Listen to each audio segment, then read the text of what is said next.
called to order. We are grateful that we have a fine panel of witnesses. I would ask the witnesses, if they could, to provide 5 minutes worth of oral testimony. Anything you want to put in the record will be put into the record, but 5 minutes, and that will give our panel, our committee members here, a chance to go into a dialogue about the points that you've made in your 5-minute remarks. Joseph DioGuardi, a former member of Congress, a member of this committee, and while in office and later as a prominent Albanian American leader, he has worked tirelessly to focus the attention of the American government on the Balkans. He is responsible for helping bring about the first congressional hearing on Kosovo in 1987. Today he is president of the Albanian American Civic League. Thank you, Mr. Chairman. We were here 2 years ago. You had a wonderful hearing, and it was mainly on Kosovo and Macedonia. I want to put on the record this statement that I put on the record in 1991 when Chairman Pell was the chairman of the Senate Foreign Relations Committee, and 1998 when Senator Biden was. It's the expulsion of the Albanians by Vaso Trubilovic, 1937. This paper is the modus operandi of the Slavs and the Serbs. They want to get rid of all Albanians. I've quoted it in my testimony. I want to put the entire document on the record so you can see they're not going to give up on this. If you had a open borders type of free trade with these countries, it would be a tremendous benefit to them. So instead of us pushing to try to get them to do whatever the German banks tell them to do in order to get into the EU, maybe we should be telling them, why don't you start working together and opening up trade between each other and tearing down these boundaries, economic boundaries. What do you think about that? It's not going to work, Mr. Chairman. Okay. Let me tell you why. You've got such political corruption now in Macedonia, in Kosovo, in Serbia. The rich are getting richer and the poor are getting poorer. The people are not being served by these governments. I don't know what's going to happen after the elections in Kosovo. Nobody agrees on anything, apparently. I think that it's time for the U.S. to realize that by abandoning the Balkans to the European Union, we have failed. Oakwood Agreement was guaranteed by the U.S. and by the European Union. It did nothing. It's worse now than it was before.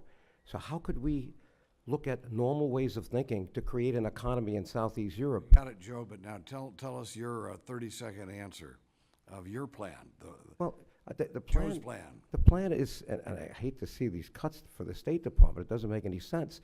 We need to be much more engaged than we are. We're fooling ourselves. What are we pushing for? Let's have an implementation framework that we are monitoring very closely. Not saying, well, let the European Union do it and we'll figure out what goes on later. So we got to take baby steps. This is not going to be solved very fast. The racism that exists from the Slavs to the Albanians is so great because of the paper I just mentioned. We got to get rid of the Albanians at all costs. Basically, that's what that paper says. And that's one of the reasons why Milosevic went to The Hague, because we brought him to The Hague and made sure that paper was put on the record so that they knew Albanians could never coexist in Serbia and in Kosovo with this kind of thinking. And now Gruevski's doing it in Macedonia. So I don't know what the answer is. The new Serbian president talked about having a Western Balkans custom union or something of that nature. I think you mentioned that. Is that a good idea? Was that something that would help some of the economic instability in the region? Is that a step in the right direction? And what influence do you think that the new president of Serbia will have in the region? When you mentioned Vučić and Dačić, you're talking about the people that were weaned by Slobodan Milosevic, the biggest racist you're ever going to find. What he did, he died in his prison cell because he didn't take his heart medicine, but he's about to get convicted for war crimes and genocide against the Albanian people. What did Vučić and Dačić say recently? That they signaled that they will definitely come in to support Gruevski, the guy that did this.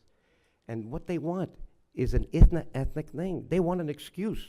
They want to see the Albanians out so badly that they want to see an inter-ethnic, even though it's a political conflict and an economic problem, they want it to be inter-ethnic because that would draw Russia in, and then Russia would support, obviously, the Serbs, and it would be, again, a war against the Albanians. So we got to be very careful here.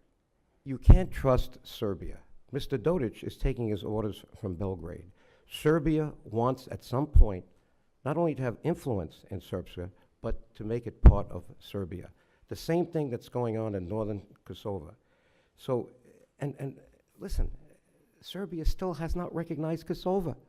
They want to become part of the European Union. Part of that was good neighborliness. What good neighbors are Serbs to Kosovo and Albanians? They've gotten worse, not better. So you gotta watch out for Serbia. They're the bad man in the neighborhood, and you're not gonna get them to change anything because the issue is not Greater Albania, it's Greater Serbia.